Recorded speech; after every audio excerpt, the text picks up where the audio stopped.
À nous, comme dans les siens, dans le sien, évidemment, il y a des rencontres, et des rencontres qui vont être marquantes. Il y a la rencontre de Jésus, bien sûr, dans le moment fort de l'Eucharistie, mais il y a aussi d'autres rencontres. Voilà. Durant l'hiver de 1835, M. Miret, inquiet de l'ambiance trop frivole dans laquelle baigne Marie-Eugénie, donc, hein, il suit quand même de loin, mais il suit, envoie sa fille à Paris chez Madame Foulon, l'une de ses cousines, et cette fois, c'est une femme très pieuse, mais trop pieuse. Voilà ce qu'elle va dire. J'ai trouvé ça admirable. Un nouveau changement me mena près de femmes très pieuses, et ce fut peut-être un plus grand danger. Elles m'ennuyèrent, elles me parurent étroites. Ça, c'est fort. La foi étroite. La foi faite de piété, mais d'une piété étroite. C'est pour ça que l'ouverture sur le monde, sur les problèmes de la société, sur les grandes questions, et en plus on se pose des questions, plus aussi ça nous déstabilise. La preuve, c'est ce qu'on vient de dire tout à l'heure. Mais, donc, il n'a pas un cheminement classique quand même. Hein. Voilà. Au milieu de ces vagues, de ce fracas intérieur, une encre, un point stable, une goutte de paix, la grâce eucharistique. À ce moment-là, donc, après la période de déstabilisation qui a duré je ne sais pas trop combien de temps, elle retrouve l'Eucharistie. Donc elle a toujours eu une fascination pour l'Eucharistie qui s'explique difficilement, mais qui l'a sauvée. Donc, Marie-Eugénie note, « Mon Dieu, dans sa bonté, m'avait laissé un lien d'amour. Je pouvais douter de l'immortalité de l'âme. » Et elle se posait des questions, me prêtait des grandes questions. Peut-être que... Voilà. Mais je repoussais involontairement tout ce qui attaquait le sacrement de nos autels. Et lorsqu'à l'église je voyais l'hostie aux mains du prêtre, je la priais malgré moi de me rendre comme elle et de m'attirer plus haut. Mais mon instruction au Christ n'était pour rien, barrait la route à cette grande dévotion. Donc elle est fascinée par le Christ sans pouvoir être d'une dévotion pieuse, vous voyez. C'est assez, ça c'est une attirance pour la foi, mais pas la piété qui l'énerve.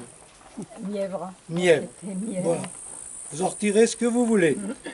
Brassée par toutes ces questions existentielles et désireuse une fois plus forte que la piété religieuse, elle va faire une rencontre décisive, la rencontre de Lacordaire, grand prédicateur des conférences de Carême à Notre-Dame de Paris, c'est lui qui a lancé ça, et refondateur des Dominicains en France.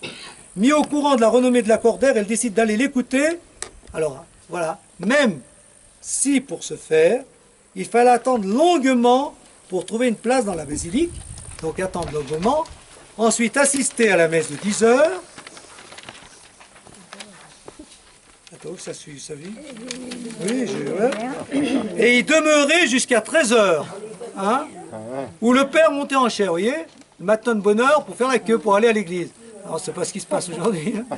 Et ensuite, la messe qui était longue, et ensuite, voilà. Le père montait en chair à 13 heures. Et puis alors, il prêchait pendant longtemps, au moins 2 heures. D'entrer les toucher en plein cœur. Assembler, voilà un peu une des phrases fortes qu'il a marquées, qui a été un tournant pour elle. Assembler, que voulez-vous de moi? La vérité, s'écrie Lacordaire. Vous la cherchez, vous voulez la recevoir. C'est la prière qui rétablit nos rapports avec Dieu. Insectes d'un jour, perdus sous un brin d'herbe, nous nous épuisons en vains raisonnements. Et un homme n'est qu'un insecte qui se pose des questions. Bon, c'est qu'un roseau, mais il pense, et des fois il pense trop. Justement, c'était son cas. Hein. Voilà.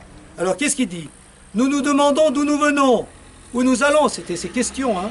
Mais ne pouvons pas dire, ô toi, qui que tu sois, qui nous a fait, daigne me tirer de mon doute et de ma misère. Qui ne peut prier ainsi? Donc, si vous voulez, dans vos crises existentielles ou parmi toutes vos questions, avoir de la lumière, c'est dans la prière. Tournez-vous vers Dieu et il viendra vous aider à répondre, mais en passant peut-être par d'autres personnes comme Lacordaire. Et voilà la phrase forte. Le doute est le commencement de la foi, comme la crainte est le commencement de l'amour. Alors ça va la retourner complètement.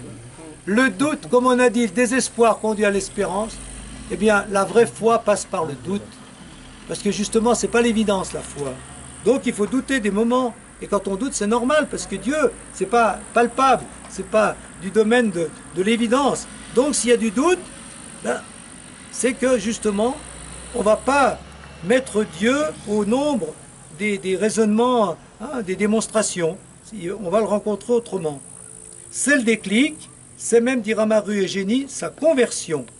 Elle écrira à l'abbé Lacordaire, « Votre parole répondait à toutes mes pensées, elle achevait mon intelligence des choses.